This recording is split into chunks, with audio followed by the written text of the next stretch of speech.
আসসালামু আলাইকুম। আজকে আমি রান্না করব মুগের ডালের মুড়ি ঘন্ট। তো এর জন্য প্রেসার কুকারে আমি মুগের ডাল আগে একটু ভেজে নিয়েছি। ভেজে আমি প্রেসার কুকারে দিয়ে দিছি, তার মধ্যে পরিমাণ মতো পানি, হালকা একটু তেল দিছি, তারপরে 2টা তেজপাতা আর কাঁচামরিচ দিয়েছি 7-8টা মতো। তারপর এটা সিটি উঠতে উঠতে আমি এই সাইডে দিয়ে দিছি হচ্ছে মাছের মাথা, রুই মাছের মাথা। এটা আমি সিদ্ধ করে নিচ্ছি, সচরাচর সিদ্ধ করা হয় না, তো আমাদের পাশে ছোটো বাচ্চা আছে, এই জন্য সিদ্ধ করে কাঁটাটা বেছে তারপরে আমি মুড়ি ঘন্টর জন্য রেডি করব।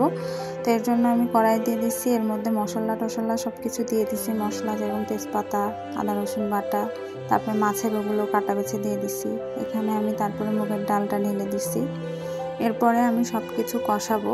আচ্ছা, এর মধ্যে আমি মশলা দিচ্ছি হচ্ছে আদা রসুন বাটা, তারপরে মরিচের গুঁড়া 2 চা চামচ, হলুদের গুঁড়া 1 চা চামচ, তারপর আমার জিরার গুঁড়া দিচ্ছি 1 চা চামচ, তারপরে রসুন দিচ্ছি একটা, দিয়ে এগুলো খুব ভালোভাবে কষাবো।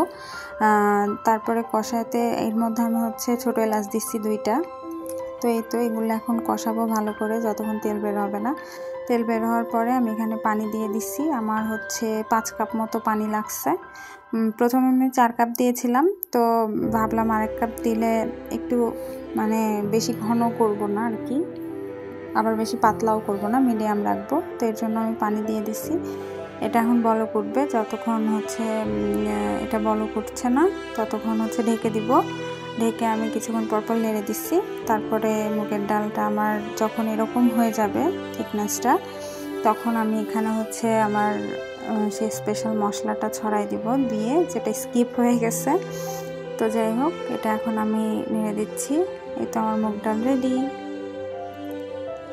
তো এই তো আমার মুগ ডাল এরকম। আল্লাহ হাফেজ, টাটা।